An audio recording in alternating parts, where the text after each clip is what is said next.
Bonjour à tous, aujourd'hui comme vous le voyez c'est les formules trigonométriques et notamment les formules d'addition qui nous intéressent.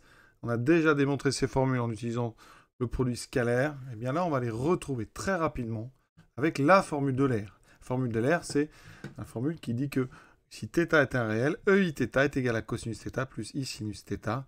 Et bien vous allez voir qu'en quelques secondes, avec ces formules et une propriété donc des exponentiels complexes, et bien on retrouve directement les formules. On va prendre donc deux réels A et B. Et on va considérer EI A plus B. On a vu, c'est les formules des EIθ, que EIA plus B, c'est EIA multiplié par EIB. D'accord? C'est aussi, d'après la formule d'Euler, ça je l'écris en bas, c'est cosinus A plus B plus I sinus A plus B.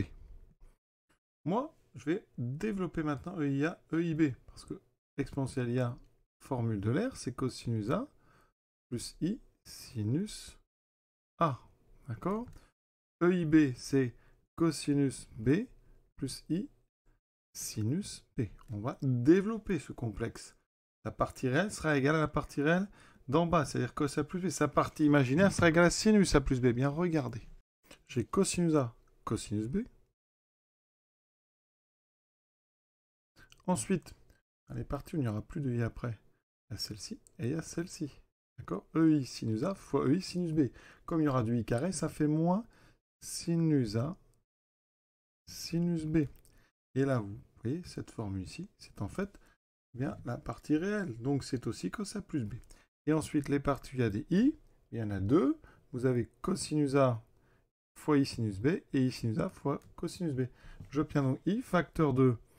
Donc, on commence par celui-ci. Sinus A cos B plus donc sinus B cos A.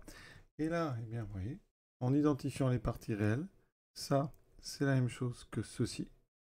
D'accord? Donc cos A cos B moins sin A sin B, c'est le cosinus de A plus B. Et si on regarde les parties imaginaires, ici, on a sin A cos B plus sin B cos A. C'est égal à la partie imaginaire ici, donc c'est égal à sinus A plus B. Donc vous voyez, on a retrouvé exactement ces deux formules en développant uniquement EIA fois EIB. Voilà. Et ça, c'est quand même très pratique. Si on a un petit oubli, on refait ça rapidement, on les retrouve directement. À bientôt.